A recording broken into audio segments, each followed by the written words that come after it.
नमस्कार, मैं अशोक कुमार पांडे और स्वागत है आपका टीसीएच पर।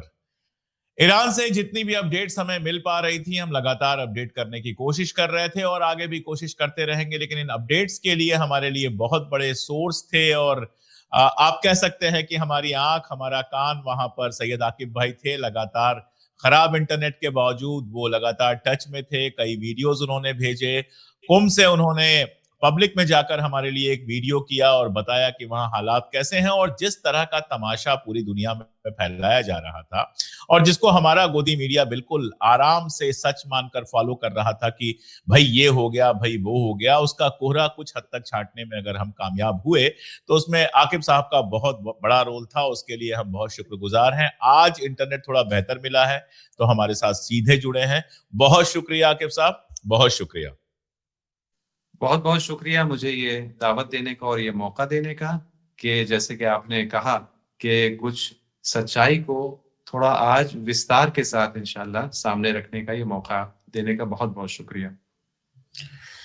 जी, अभी एक बात तो अब वेस्टर्न मीडिया भी कहने लगा है कि जो हड़कंप वहां मची हुई थी, जो बावेला वहां मचा हुआ था, जिस तरह से तमाशा हो रहा था, अब मरने वालों के जो नंबर्स हैं वो तो 200 से लेके और 20,000 तक जिसके जो मुंह में आ रहा है वो कह रहा है। जाहिर है किसी के पास कोई डेटा नहीं है, लेकिन इस बात पर सारे लोग लगभग राजी हैं कि अभी फिलहाल वहां पर शांति है, जो बात आप लोग हमें वहां से बता रहे थे।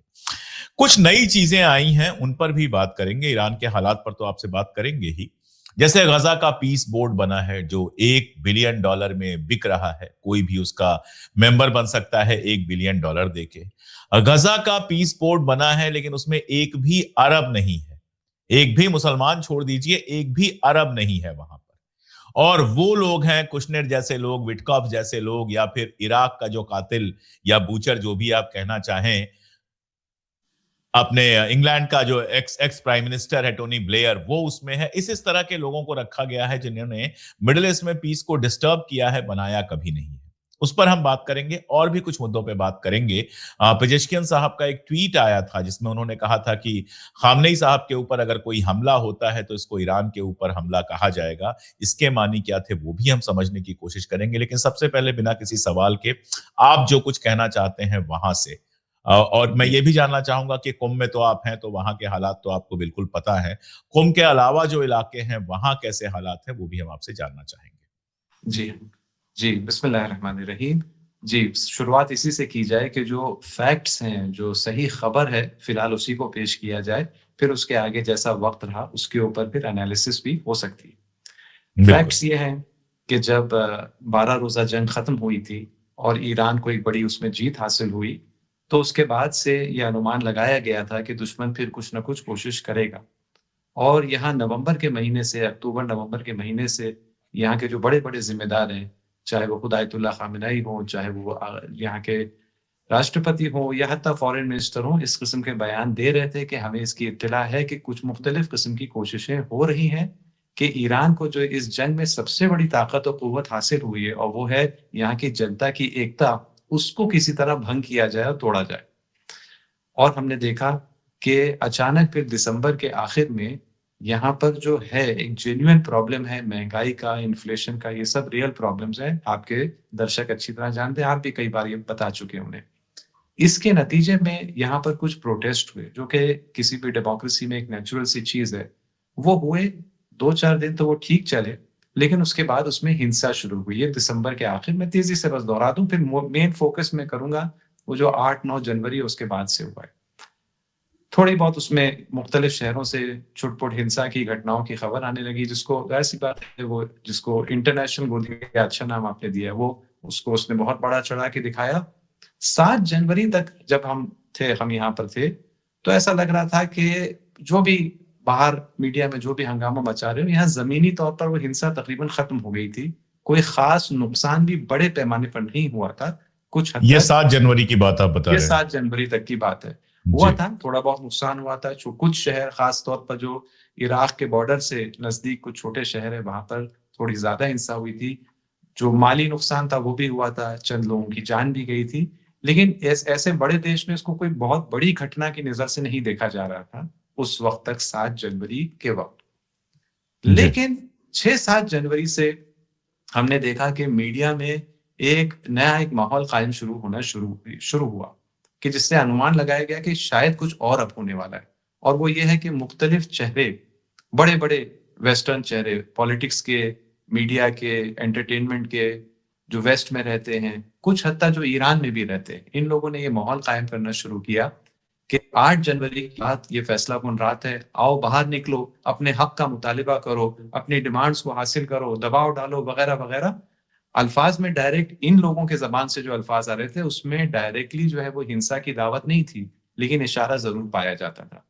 और जो अलग से जो टेलीग्राम में, इंस्टाग्राम में वगैरह में जो अलग-अलग छोटे-छोटे ग्रुप्स थे, बाद में ये सब हम्म, चीज़ें सामने आई, उनके अंदर बहुत ही डिटेल और विस्तार और तफ़सील के साथ हिंसा की बात की जा रही थी, हिंसा कहाँ की जाए, कैसे की जाए, इसकी बात हो रही थी।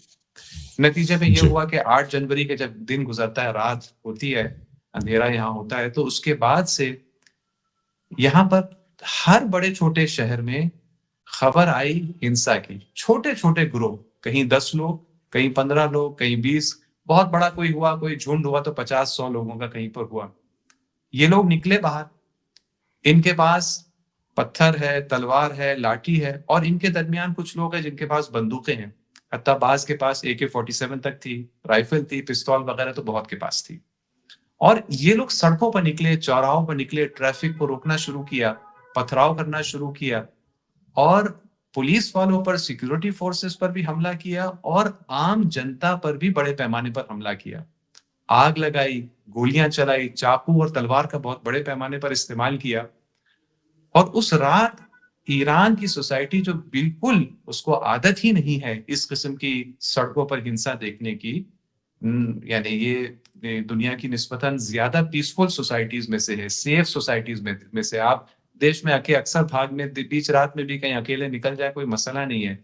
यहाँ के कल्चर में एक आम बात है कि लोग जब हाईवे पर जाते हैं, रात को ड्राइव कर रहे हैं, थक गए, वहीं हाईवे के किनारे गाड़ी रोकते हैं, एक खेमा, एक तंबू किनारे लगाते हैं, रात भर सो जाते हैं। एक आम सी चीज़ है क्योंकि यहाँ पर कोई खतरा नहीं देखा जाता है ऐसी सब चीज़ों में। ऐसी सोसाइटी में जो आदी है, जिसको आदत है सिक्योरिटी और सेफ्टी की, वहाँ पर ऐसी चीज़ हुई कि अगले दिन से उसके डिटेल्स जब आना शुरू हुए और आज तक डिटेल्स आते ही जा रहे हैं सामने। सैकड़ों या हज़ारों की तादाद में तो इस वक़्त वीडियोज़ यहाँ पर घूम रहे हैं, जो बिल्कुल क्लोज़ कंप्यूटर पे सर्किट, भी देख रहे हैं। जी, जी, सीसीटीवी कैमरा से लिए गए हैं, जो ड्रोन से लिए हम्म, गए हैं, मोबाइल से लिए गए हैं वगैरह, कि किस प्रकार की हिंसा हुई उस रात, ये हमने देखा उस वक़्त। तो एक मैं अभी कुछ और उसकी डिटेल भी बताऊँगा कि जो नुकसान हुआ उस रात और फिर अगली रात भी एक हद तक, लेकिन अगली रात कम, यानी 9 जनवरी को कम, 8 जनवरी को ज़्यादा। बड़े पैमाने पर ये हिंसा हुई है, छोटे-छोटे ग्रुप्स तो छोटे थे, इनकी संख्या कम थी, लेकिन नुकसान ये बड़ा पहुँचाने में कामयाब हुए, उन 2 दिनों में। अब जो सामने जो डेटा आ रहा है, जो रिलीज़ होके गवर्नमेंट की तरफ से, ऑफ़िशियल सोर्सेज़ की तरफ से आ रहा है, मैं आपको कुछ उसमें से बताना चाहूँगा आपको, दर्शकों को, कि उन 2 दिनों में तकरीबन 250 मस्जिदों पर हमला हुआ है और जिनमें से हम्म, बाज़ को पूरी तरह जला दिया गया, बाज़ को कुछ नुकसान पहुँचाया गया। 250 शिक्षा केंद्र, तालीमी इदारे, स्कूल, कॉलेज वगैरह पर हमला हुआ। 184 एम्बुलेंस पर जो घायलों को ले जाने के लिए इधर-उधर जा रही थी, उन पर हमला हुआ है। न जाने कितने बैंक्स तोड़-फोड़ की गई, जलाए गए, बाज़ारों को जलाया गया और बहुत बड़े बसों को जलाया गया। इलेक्ट्रिसिटी सबस्टेशन, उसमें आग लगाई गई। यानी अंधाधुंध किस्म की एक कैफियत हिंसा की उस रात को यहाँ पर कायम की गई और अगली रात को भी कुछ हद तक। इसमें जानी नुकसान भी हुआ है। जानी नुकसान के हम्म, अभी फाइनल फिगर सामने नहीं आया है। लेकिन खुद रहबर ने, आयतुल्लाह खामेनी ने अपनी तकरीर में आकर कहा कि चंद हज़ार लोगों को कत्ल किया गया। इस हिंसा करने वालों ने चंद हज़ार आम ईरानियों को और सिक्योरिटी फोर्सेस को। सिक्योरिटी फोर्सेस की शहीद होने वालों की संख्या उस 1-2 दिन में 100 से ज़्यादा है। और आज ये खबर आई कि 3,700 सिक्योरिटी फोर्सेस शदीद तौर पर ज़ख्मी हैं, गंभीर तौर पर घायल हुए उन 1-2 रातों में। पत्थर, चाकू, हमने बहुत वीडियोज़ भी देखे हैं कि किस तरह से लिंचिंग की गई सिक्योरिटी फोर्सेस की। हम्म, बहुत, यानी इतने वीडियोज़ हैं कि उसकी कोई गिनती ही नहीं है। लिंचिंग की गई, उसकी वजह भी ये थी क्योंकि सिक्योरिटी फोर्सेस उस 8 जनवरी को ख़ास तौर पर अनआर्म्ड थी।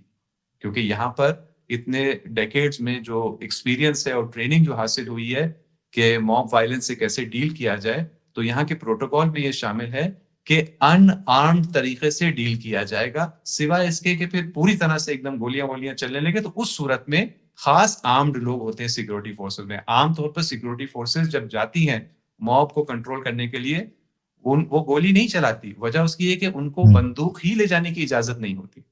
नतीजे में हमने देखा कि इस बड़े पैमाने पर उनकी लिंचिंग उस रात को होती है और बहुत उसमें दर्दनाक है। तबाज के तो सर काट के अलग कर दिए गए। ने एक अजीब यहाँ की सोसाइटी के लिए बहुत ही वहशतनाक सिचुएशन उस रात को पैदा हुई।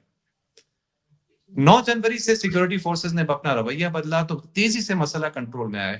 इंटरनेट को भी जब 8 जनवरी देर रात को बंद किया गया, उसका भी बहुत फायदा हुआ चीजों को कंट्रोल करने में।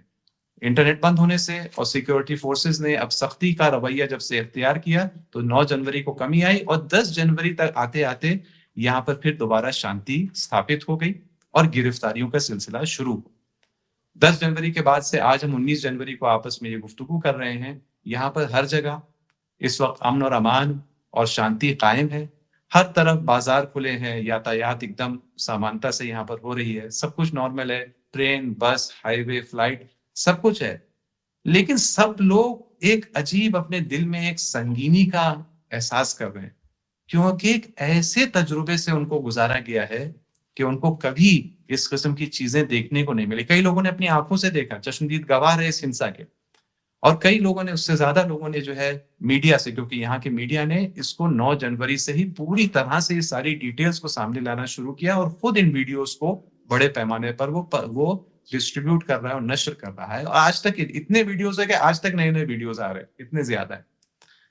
तो आप देख, सबकी जिंदगी तो नॉर्मल चल रही है, लेकिन एक गम और एक संगीनी की एक कैफियत कि क्या इस सोसाइटी में ऐसा हो सकता था? क्या चंद हजार लोग इस तरह से ये कर सकते थे? हमें नहीं पता था कि ये भी हमारे ऊपर इस किस्म का भी हमला हो सकता है। जब 12 जून का हमला हुआ तो एक अलग किस्म की हैरत थी कि ऐसा हमला कोई हो सकता था, कि बातचीत हो रही है, नेगोशिएशन हो रहे हैं दो हुकूमतों के बीच में, उसके बीच में हमला करे कोई, क्या मुमकिन था? कोई नहीं अनुमान लगा सकते थे, आम लोग नहीं लगा सकते थे। अब यहाँ पर ये नई हैरत का सामना करना पड़ रहा है कि क्या वाकई ऐसा भी हो सकता था और ऐसा हुआ हमारे साथ। तो ये यहाँ पर इस वक्त कैफियत बरकरार है। अलबत्ता जैसे आप जानते हैं, मैंने भी 12 जनवरी को इस सिलसिले में मैसेज भेजा था कि 12 जनवरी के दिन इसके मुकाबले में एक बहुत बड़ा यहाँ पर मिलियंस की तादाद में यहाँ पर मजमा निकला, हर शहर में, हर बस्ती में। उस दिन जमीर साहब ने लाइव हमको वहां से वीडियो भेजा हाँ, था, जिस समय जुलूस निकल रहे थे, उसमें बिल्कुल लाइव खड़े होकर भेजा था। बिल्कुल, और जिससे एकदम स्पष्ट हो गया कि जनता क्या सोच रही है, क्या चाहती है, और जनता कितना मुतनफिर है, कितना क्रोध और गुस्सा है इन हिंसककारियों के बनिस्बत।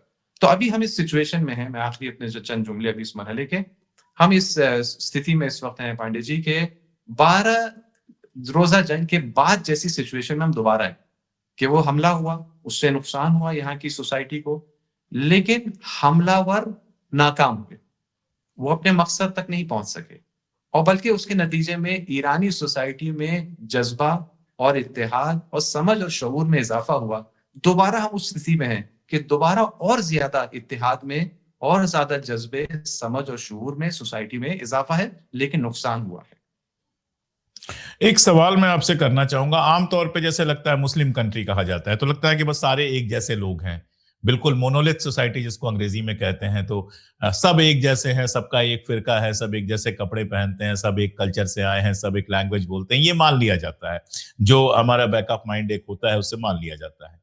लेकिन ईरान के बारे में मैंने अपने चैनल पर तो कई बार नक्शा उसका दिखा के अलग अलग इलाकों की बात करके बताया है कि नहीं, वहां अलग अलग फिरकों के, अलग अलग धर्म के लोग रहते हैं, अलग अलग कल्चर के लोग रहते हैं। बलूच भी हैं, तुर्कमेनिस्तान से लगती हुई भी सीमा है, उज्बेकिस्तान से भी लगती हुई सीमा है, तो इन सब का असर है।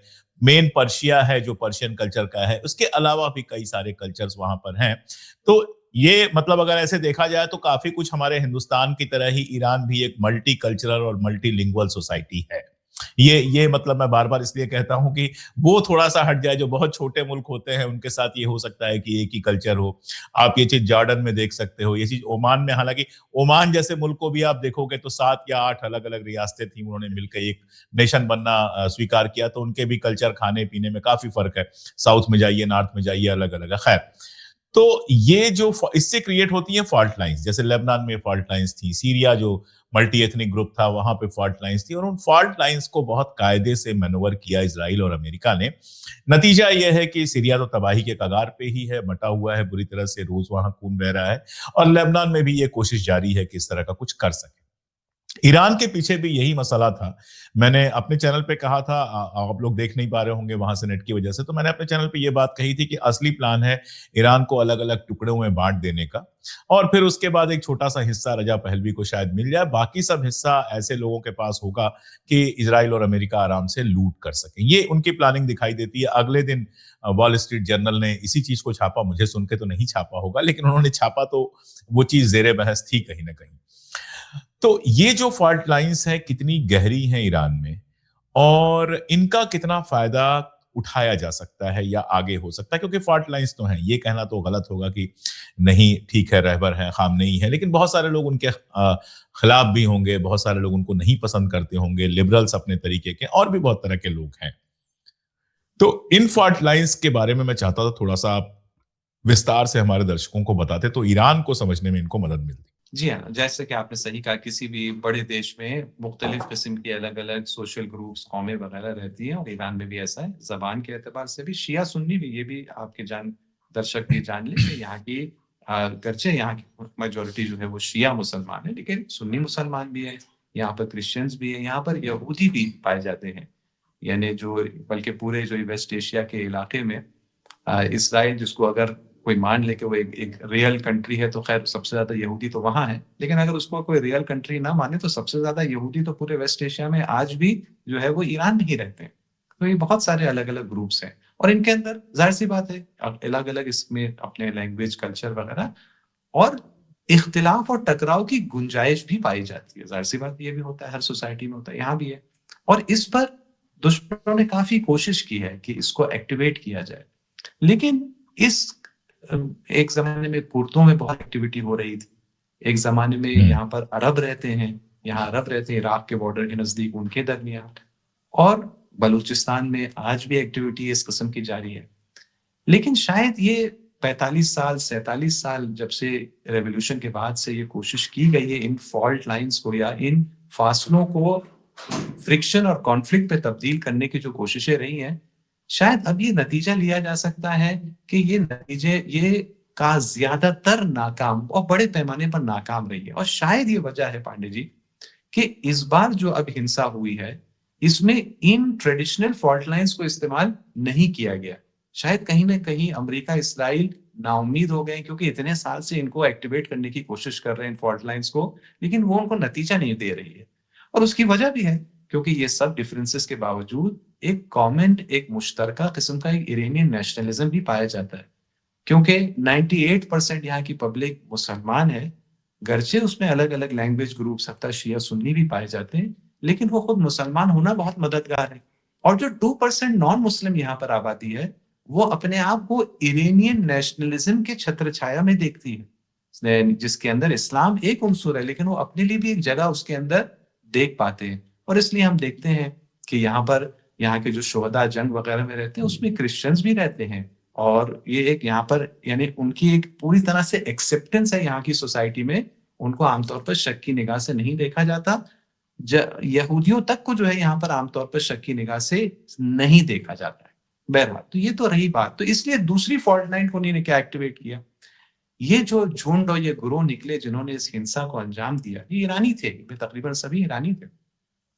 इन्होंने क्या कहा, ये कौन सी फॉल्ट लाइन के तहत, क्या ये कुर्द थे, क्या ये तुर्क थे, क्या ये बलोच थे? नहीं, ऐसा कुछ नहीं था। हाँ, ऐसे भी थे, लेकिन इस बेस पर नहीं निकले थे कि क्योंकि हम मिसाल के तौर पर बलोच हैं या हम कुर्द हैं, हमें यहाँ पर कुछ करना है। नहीं, इस बेस पर नहीं, बल्कि सोशल मीडिया के जरिए एक टारगेटेड काम हुआ।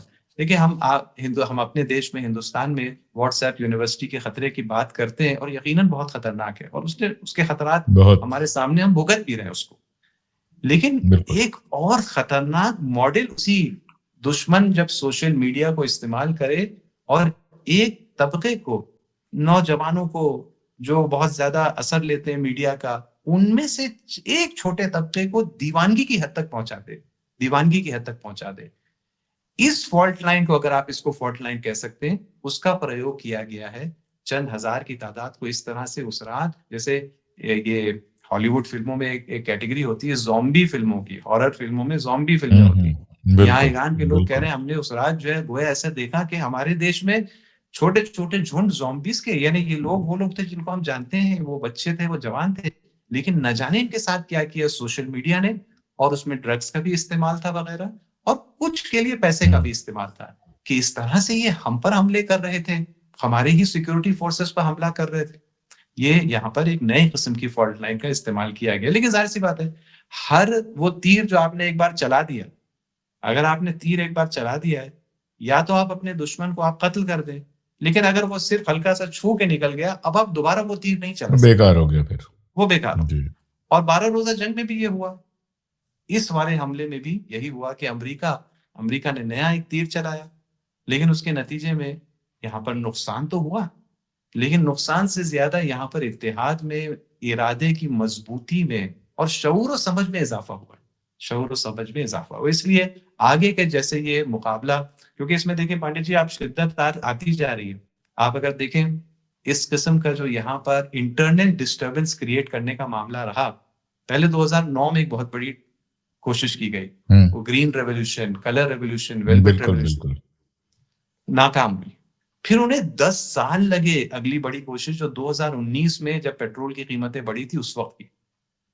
फिर उसके बाद सिर्फ 3 साल बाद महसा अमीनी के नाम से जो यहाँ पर फितना और फसाद क्रिएट किया गया, वो सिर्फ 3 साल बाद किए गए। तो आप देखें, टाइम कोलैप्स हुआ, कम हुआ। उसके बाद 3 ही साल फिर लगे, और 12 रोज़ा जंग एक नए किस्म की इंटरनल डिस्टर्बेंस क्रिएट करने की कोशिश थी। आप जानते हैं, आपके दर्शक भी जानते हैं कि 12 रोज़ा जंग बिल्कुल। को मिलिट्री हमला कहना सही मानों में एकदम सही नहीं है। वो एक मुकद्दमा था इंटरनल डिस्टर्बेंस का, कि उसके बाद असली मिलिट्री हमला होता है। सिर्फ 3 साल, और अब 12 रोज़ा जंग के बाद सिर्फ और सिर्फ 7 महीने में, 6 महीने में दोबारा, यानी वो इंटेंसिटी, यानी वो टाइम भी कम होता जा रहा है, और जो शिद्दत है हमलात की, वो भी बढ़ते जा रहे हैं। लेकिन रिएक्शन में यहाँ पर मजबूती भी उसी एतबार से बढ़ रही है। समझ और शऊर में भी इज़ाफ़ा हो रहा है। यानी ये जो कॉन्फ्लिक्ट है, ये अपनी चोटी की जानिब बढ़ती जा रही है, अपनी पीक की जानिब बढ़ती जा रही है, जहाँ पर एक टर्निंग पॉइंट आएगा। मुझे लगता है कि नेपाल और बांग्लादेश में जिस तरह से तख्ता पलट में ये लोग कामयाब हुए थे, उससे भी लगा होगा कि शायद ईरान में भी ये किया जा सकता है। फिलहाल तो नाकामयाब हुए हैं, लेकिन अ, थोड़ी बातचीत लंबी हो रही है, लेकिन कर लेते हैं। बड़ी मुश्किल से इंटरनेट मिला है आपको। एक तो ये महँगाई का जो मामला है या फिर किल्लत का मामला है, इतना तो है ही कि जिस तरह से बंदिशें लगाई गई हैं, नाकाबंदी पूरी की गई है, आप अपना माल बेच नहीं सकते हैं, बाहर का माल खरीद नहीं सकते हैं। तो उसके उस वजह से है, मेरा मानना है कि वो बंदिशें अगर ना हो, ईरान को भी वैसे ही बिज़नेस करने दिया जाए, जैसा कि पश्चिम एशिया के दूसरे देशों को करने दिया जाता है, तो Iran one of the richest country होगा उस इलाके का। अगर रिचेस्ट नहीं भी होगा, तो वन ऑफ द रिचेस्ट होगा, क्योंकि नेचुरल रिसोर्सेज सबसे ज़्यादा है, तेल ज़्यादा है, खेती भी होती है, अलग-अलग तरह का टेरेन है। मतलब मैं बार-बार देखता हूँ, तो मुझे लगता है कि हिंदुस्तान, ईरान इस मामले में काफ़ी एक जैसे हैं, जितनी विविधता वहाँ पाई जाती है। लेकिन वो तो फिलहाल होता हुआ दिख नहीं रहा है। अभी लिंकन को खड़ा कर दिया गया है कि आप अपने तेल ना बेच पाएँ, और इस तरह की तमाम चीज़ें लगातार आती रहती हैं। तो ये जो मुश्किल है, इसका इसका हल कहाँ से निकलेगा? क्योंकि ये तो बार-बार लौट के आएगी, महँगाई की दिक्कत, इन्फ्लेशन की दिक्कत। अब तोमान का जब हम रेट सुनते हैं, तो करोड़ में और लाख में सुनते हैं, इतने लाख डॉलर और इतने करोड़ों। तो ज़ाहिर तौर पे मुद्रा की वैल्यू एकदम ही गिरी हुई है। तो ये कहाँ से कंट्रोल होगा? ये कैसे कंट्रोल हो पाएगा? जी, कोई देखिए तरीका आपने, आपको दिखाई देता है इसका? जी, मेरे ख़्याल में यहाँ पर तरीक़ा है, उस तरीक़े पर काफ़ी अरसे से उस पर चर्चा है, लेकिन उस पर सही प्रकार से अमल नहीं हुआ है। सबसे पहले तो आपकी बात सही है कि सैंक्शंस यहाँ पर यहाँ की अर्थव्यवस्था के लिए नुकसानदेह तो साबित हो रहे हैं, लेकिन हम ये भी ना भूलें कि यहाँ की अर्थव्यवस्था के लिए, बल्कि पूरी इस जनता के लिए, इस समाज के लिए सैंक्शंस फ़ायदेमंद भी बहुत साबित हुए हैं। क्योंकि इस खित्ते के दूसरे देशों की तरह इस्लामी क्रांति से पहले, सैंक्शंस लगने से पहले, ईरान भी एक जिसको कहा जाता है ऑयल एडिक्ट था। यानी क्या? तेल हुँ, निकालो, बेचो, और बाहर से सामान खरीद के लाओ। जैसे अभी भी बहुत सारे पड़ोसी यहाँ के देश इसी इसी एडिक्शन का आज भी शिकार है। मैन्युफैक्चरिंग सैंक्शंस मत करो, अपना कुछ नहीं बनाओ। बिल्कुल कुछ नहीं, अपना कुछ नहीं करो। आज अगर जी। ईरान में इतनी डाइवर्सिफाइड इकोनॉमी है, अगर ईरान के नॉन ऑयल एक्सपोर्ट्स जो हैं वो हर साल ग्रो कर रहे हैं, अगर बाज मैन्युफैक्चरिंग फील्ड्स में वो दुनिया के टॉप 5 टॉप 10 कंट्रीज में आ चुका है, इसमें खुद सैंक्शंस और दुश्मन की दुश्मनियों का भी इसमें बहुत अहम किरदार है। अगर ये मजबूरी नहीं होती तो कौन अपनी ये लत छोड़ेगा कि आसानी से तेल निकालो, बेचो और खरीद कर। कोई नहीं छोड़ता है बुरी आदत इतनी आसानी से। लेकिन हाँ, अब ये वक्त आ गया है कि ये अब पाबंदियां खत्म हो और जो यहाँ मैन्युफैक्चरिंग का बेस बन चुका है, जो टेक्नोलॉजी का बेस बन चुका है, उसको फलने फूलने के लिए अब आजादी की भी मजीद इसमें जरूरत है। इसके लिए यहाँ पर आज से चंद साल पहले यहाँ के जो लीडर हैं, जो स्ट्रेटेजिक लीडर हैं, जो मुर्शिद हैं, गाइड हैं, यानी आयतुल्लाह खामेनी, उन्हीं ने एक नजरिया दिया। नजरिया सिर्फ एक जुमले दो जुमले की हद तक नहीं, एक डिटेल्ड डॉक्यूमेंट उन्हीं ने पब्लिश किया, जिसको कहा जाएगा अंग्रेजी में इकोनॉमी ऑफ रेजिस्टेंस। कि ये देखते हुए कि ईरान के पास इतनी ज्यादा रिसोर्सेज है, नेचुरल और ह्यूमन रिसोर्सेज भी इसमें हम ऐड कर लें, बहुत हाईली एजुकेटेड बिल्कुल। पॉपुलेशन है, तो नेचुरल रिसोर्सेज जिसमें ह्यूमन रिसोर्सेज भी उसके अंदर शामिल हैं, ये ज्योग्राफिकल लोकेशन, ये सारी चीजें और सैंक्शंस और दुश्मनी, ये सबको मद्देनजर रखते हुए क्या वो स्ट्रेटजीज हो सकती हैं कि जिसके नतीजे में ये मुल्क की इकोनॉमी दुनिया के ग्लोबल इकोनॉमी के एक पोल में तब्दील हो जाए। उसकी डिटेल में स्ट्रेटजीज हैं, लेकिन मुश्किल ये रही है कि इस पर अमल उस तरह से नहीं हुआ है। और शायद ये जो अभी दबाव नया पड़ा है जनता की तरफ से, जो एतराज हुआ है, क्योंकि इस तोड़फोड़ और फसाद और आतंकवाद के, ये मत भूले कि शुरुआत हुई थी एक जेन्युइन एक एतराज से और एक मुतालबे और डिमांड से, जिसके आज भी वो डिमांड पाई जाती। तो अगर ये दबाव सबब बनता है कि आखिरकार उस चीज पर यहाँ के जो बाकी जिम्मेदार है, यहाँ पर जो, क्योंकि एक देखिए गलत फहमी कई लोगों को होती है पांडे जी, कि गोया आयतुल्लाह खामेनी ही सब कुछ करते हैं यहाँ पे, आयतुल्लाह खामेनी हर छोटा बड़ा फैसला वही लेते हैं, हर चीज। ऐसा नहीं है, बल्कि वो स्ट्रेटजी देते हैं, वो गाइड करते हैं, वो विजन प्रोवाइड करते हैं और फिर इनकरेज करते हैं कि उसको फॉलो किया जाए। फिर फॉलो करना ना करना अक्सर अक्सर मवारिद और सिचुएशंस में उसके नीचे के लेवल की जितनी लीडरशिप है, चाहे वो यहाँ की पार्लियामेंट हो लॉज बनाने के सिलसिले में, एग्जीक्यूटिव हो उसको एग्जीक्यूट करने के सिलसिले में, उनके हाथ में, कि उन्होंने इस इकोनॉमिक फील्ड में एक्सपर्ट्स का मानना है और मैं भी उनसे मुत्तफिक हूँ, उसमें उन्हें कोताही की है, कमी की है। और अब शायद ये दबाव सबब बनेगा। दबाव के बारे में बस मैं ये कह दूं कि जब मैं 12 जनवरी के जो नजदीक से मैं देख रहा था, जो बड़ा मिलियंस का जुलूस निकला था, तो उसके अंदर अमेरिका इसराइल के खिलाफ तो नारे लग ही रहे थे, दहशतगर्दी के खिलाफ तो नारे लग ही रहे थे, क्योंकि अभी ताजा जख्म खाए हुए थे ईरानी। बिल्कुल। लेकिन साथ में उसमें नारे इकोनॉमी के बारे में भी लग रहे थे। यानी बढ़िया। वही वही गवर्नमेंट जिससे कहा जा रहा है कि तुम मुकाबला करो इन आतंकवादियों का, तुम मुकाबला करो अमेरिका इसराइल का, हम तुम्हारे साथ हैं, डरो मत, पीछे मत हटो, उसी गवर्नमेंट से कहा जा रहा है कि अपनी आर्थिक पॉलिसियों को सुधारो। यानी अभी भी जनता को उम्मीद यहाँ के निजाम से ही है कि वही निजाम जो हमें सिक्योरिटी और सेफ्टी प्रोवाइड करेगा, हमारे हमारे सॉवरेनिटी को, हमारी आजादी की बका का वो जामिन है, वही उसी से मुतालिबा किया जा रहा है कि हमारा इकोनॉमिक प्रॉब्लम भी तुम ही सॉल्व करके दो। बहुत दबाव है गवर्नमेंट के ऊपर और होना भी चाहिए इस किस्म का बिल्कुल, दबाव। बिल्कुल, बिल्कुल, बिल्कुल। गज़ा पर मैं थोड़ी-सी शार्ट में थोड़ा-सा जो पीस कमेटी बनी है जिस तरह की, मैं इस पर वीडियो कर चुका हूँ तो लोग जानते हैं इस पर क्या है। तो उस पीस कमेटी को लेके मेरा तो अपना बहुत साफ मानना है कि एक ऐसी पीस कमेटी जिसमें कोई अरब नहीं है, एक ऐसी पीस कमेटी जिसमें कोई मुसलमान नहीं है, जो कोई फ़लस्तीनी नहीं है, कोई ज़मीन का आदमी नहीं है। और ऐसे लोग हैं जिनके बारे में बार-बार क्या कहा जाए, वो ऐसे लोग हैं जो हमेशा इज़राइल के साथ रहे हैं, जो हमेशा लुटेरों के गिरोह के हिस्सा रहे हैं या सरगना रहे हैं। तो ऐसे लोगों के भरोसे गज़ा में कौन-सी पीस होगी? अभी तो ये पांडे हो जी सकता है कि थके हारे हैं, चलो जो चाहे कर लो। लेकिन 2 साल, 4 साल बाद जब हरकत होगी तो फिर कुछ गड़बड़ होगा। पांडे जी, मैं तो इस पीस कमेटी की जो ये अजीब गरीब सूरत हाल बनती जा रही है, जितनी ये सामने आ रही है, मेरी तो उम्मीद में इजाफा हो रहा है। मेरी उम्मीद में इजाफा है। क्यों? मैं इसको अलामत देख रहा हूँ पांडे जी इस बात की कि साम्राज्य के पास अब कुछ नहीं रहा, कुछ नहीं रहा, कोई नया आइडिया नहीं। इससे ज्यादा शिकस्त खुर्दा, घिसा पिटा हुँ। कौन क्या आइडिया हो सकता है कि आप फिलिस्तीन के मसले को हल करने के लिए जो आज हम 2026 में हैं, आप 1826 का कोई मॉडल लगा रहे हैं कि जिसमें एग्जैक्टली गोरे बैठेंगे यूरोप और अमेरिका में, और वो क्योंकि अपने बड़े-बड़े अपने महँगे बोर्ड रूम में, अपने मीटिंग रूम में, होटल रूम में तय करेंगे, तो गोया यहाँ होगा। ये 1826 में शायद चल सकता था, लेकिन 2026 में दुनिया बहुत बदल गई है। तो मेरी तो उम्मीद में इज़ाफ़ा हो रहा है, क्योंकि ये अजीब किस्म की ये जो बेवकूफ़ियों की खबर आ रही है, ये इस बात की स्पष्ट निशानी और अलामत है कि अब इन लोग मॉरली तो देखिए बैंकरप्ट थे, इंटेलेक्चुअली भी और स्ट्रेटेजिकली भी पूरी तरह से खाली हो चुका है मामला, कुछ नहीं अब इनके पास।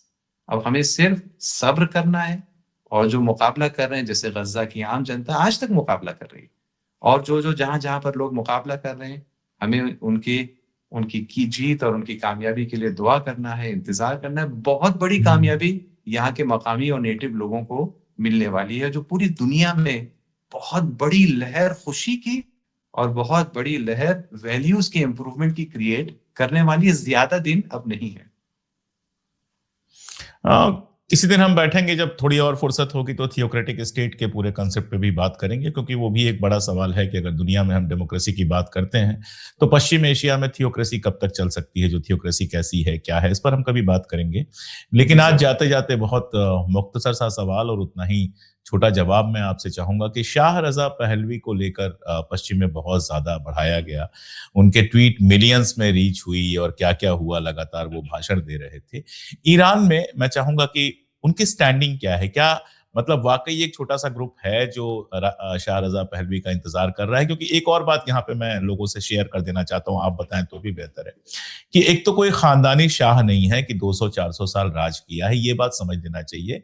इनके दादा थे, शायद बाप थे, और उसके बाद ये तो तीसरी ही पीढ़ी है, इससे ज्यादा नहीं है कुछ। दूसरी बात की कोई डेमोक्रेसी लेके नहीं आ रहे थे, वहां डेमोक्रेटिकली इलेक्टेड एक सोशलिस्ट प्राइम मिनिस्टर थे जिनकी हत्या करवाई गई थी, और उसके बाद शाह साहब के शासन में जितनी हत्याएं हुई हैं, कभी आराम से हम दोनों बैठ के बात कर लेंगे या दोनों में से कोई अकेले बात कर लेगा, वो ऐसा कोई छुपा हुआ इतिहास नहीं है जो कोई नहीं जानता है। छुपाने की कोशिश जरूर की जाती है, उनको डेमोक्रेट की तरह पेश किया जाता है। मैं बोलूंगा तो फिर लंबा बोलता जाऊंगा, आप ही बोलिए। जी, बिल्कुल सही बात है। ये बड़ी यानी वही जो मैं कह रहा था ना कि जितनी ज़्यादा जो है वो हिमाकतें और बेवकूफ़ियाँ सामने आती जाती हैं, उतनी ज़्यादा उम्मीद बढ़ती जाती है। बात हो रही है कि यानी ये कहा जाता है, दावा हो रहा है कि ईरान में डेमोक्रेसी नहीं है और हम डेमोक्रेसी वहाँ लाएँगे, और उसके लिए हम किसको सामने पेश कर रहे हैं? एक बादशाह को हम पेश कर रहे हैं, जो पूरी उम्र अमेरिका में रहा है, अमेरिका ने उसको पाला है, और जो नेतन्याहू के साथ अपनी फ़ोटो खिंचवा रहा है, आजकल भी जब मौका मिलता है उसके साथ अपनी फ़ोटो डालता है, पोस्ट करता है। तो ये आप इसी से खुद अंदाज़ा लगा सकते हैं कि ये भी एक और मिसाल वो है इसी इजराइल की। वाली जो वॉल है, उस वॉल पे सर पटक चुका है, मैंने जी, तो वो जी, फोटो जी। दिखाई थी लोगों को। यानी जी। अब्सर्डिटी जिसको अंग्रेज़ी में कहा जाता है, वो कितनी हाँ। बढ़ती जा रही है, कितनी बढ़ती जा रही है। और इसमें तवक्को की जाए कि ईरान की जनता जो है, उसका एक भाग भी जो है वो उसके लिए बेचैन है। देखिए, आजकल आप तो मीडिया के आदमी मुझसे बेहतर जानते हैं, बॉट्स के ज़रिए आप ट्वीट को रीट्वीट कहाँ-कहाँ हाँ तक हाँ, आप बिल्कुल करवा सकते हैं, बिल्कुल कुछ भी बिल्कुल आप कर सकते हैं। और बिल्कुल। ये तो खैर एक एक मज़ाक सी बात है यहाँ पे कि यानी इसकी कोई अहमियत नहीं। आप इसकी अहमियत की आप बात छोड़ें। अभी यहाँ का जो ईरानी एस्टेब्लिशमेंट है, जो अभी इस नए इम्तिहान से गुज़रा है, वो तो अब इस्राइल तक का नाम नहीं ले रहा है। अब डायरेक्ट बात हो रही है, हम्म सिर्फ़ अमेरिका का नाम लिया जा रहा है। सिर्फ़ ट्रम्प का हम्म डायरेक्टली नाम लिया जा रहा है कि मुकाबला वो हम्म। है, असल सोर्स फितने का और हमारे खिलाफ षड्यंत्र का वो है। आयतुल्ला आयतुल्ला ने भी कल जो परसों जो अपना भाषण दिया था उसमें वही नाम लिया, उन्हीं का नाम लिया था हाँ, सिर्फ। इसराइल का ही नाम नहीं है उसके अंदर, आप देखें, यानी बिल्कुल वो भी क्योंकि वो सारे बिल्कुल। पर्दे हट गए हैं, वो सारी जो जो जैसे कमज़ोर आखिरी दिन आते जा रहे हैं ये अंतर्राष्ट्रीय साम्राज्य के, तो वो अपने सारे नकाब उतारने पर, मुखौटे जो है हटाने पर मजबूर हो रहा है। हम हमेशा से कहते थे कि जो सरमाएदार तबका है वही चलाता है अमेरिका की डेमोक्रेसी को। लेकिन अब एक बड़ा सरमाएदार खुद आके प्रेसिडेंट बन गया, खुद एक बड़ा मुखौटा हटा। फिर उसके बाद और बिल्कुल। दूसरी चाहते हैं, या इसी फितने के दौरान, इसी इसी हमले के दौरान इतने ट्वीट वो करता गया कि मैं खुद ये करवा रहा हूँ, मैं ये चाह रहा हूँ हिंसा हो। ये आप देख रहे हैं, एकदम इंटेलेक्चुअली वो पावर, स्ट्रेटेजिक थिंकिंग पावर सब खत्म हो रहा है वहाँ पे, और ये अब फाटने के मतलब वो बहुत बचकाना कहना भी बच्चों का अपमान हो जाएगा, अगर उसको हम बिल्कुल कहें कि ऐसे, बचपाना है बिल्कुल, तो बच्चों का भी अपमान हो जाएगा, बच्चे भी बिल्कुल इतने ऐसे। बेवकूफ नहीं होते हैं। जी। तो आज एक ऐसा दिन है आकिब साहब कि मन ही नहीं मान रहा है कि मैं कहूँ कि आज के लिए रहने देते हैं। एक तो कई दिनों बाद बात हो पाई, कई दिनों की कोशिश के बाद असल में बात हो पाई और बिल्कुल। दूसरा इतनी सारी बातें हैं कि लग रहा है घंटों बात करें लेकिन दर्शकों की भी सब्र का उनके इम्तिहान ना लें, सब्र बहुत है दर्शकों में और मुझे लगता है कि बहुत जल्द जब इंटरनेट फिर आपको मिलता है और कायदे का मिलता है, तो हम लोग एक बार और जो कुछ मुद्दे रह गए उन पे बात करेंगे। आज आपने बहुत सारे मुद्दों पे रोशनी डाली और जैसा मैंने पहले कहा था कि ईरान में हमारी आँख और कान बने रहने के लिए हमारी तरफ से और हमारे दर्शकों की तरफ से भी बहुत-बहुत शुक्रिया। मैं कोशिश कर रहा हूँ जितनी जल्दी पहुँच सकूँ वहाँ पे। एक उम्मीद जी है सर। कि हो सकता है फरवरी के दूसरे-तीसरे हफ्ते में या पहले-दूसरे हफ्ते में मैं आपके साथ रहूँ। तो तब अगर मुमकिन हुआ तो हम घंटे 2 घंटे आराम से बात करके और अपने दर्शकों के लिए बहुत सारे ऐसे नज़रिए पेश करेंगे जो गोदी मीडिया से नेशनल हो या इंटरनेशनल उससे उम्मीद करना तो बेकार की बात है। आज के लिए बहुत-बहुत शुक्रिया, अपना ख़्याल रखिए और जल्दी बहुत-बहुत होती है बात। शुक्रिया। बहुत-बहुत बहुत शुक्रिया। शुक्रिया, बहुत शुक्रिया।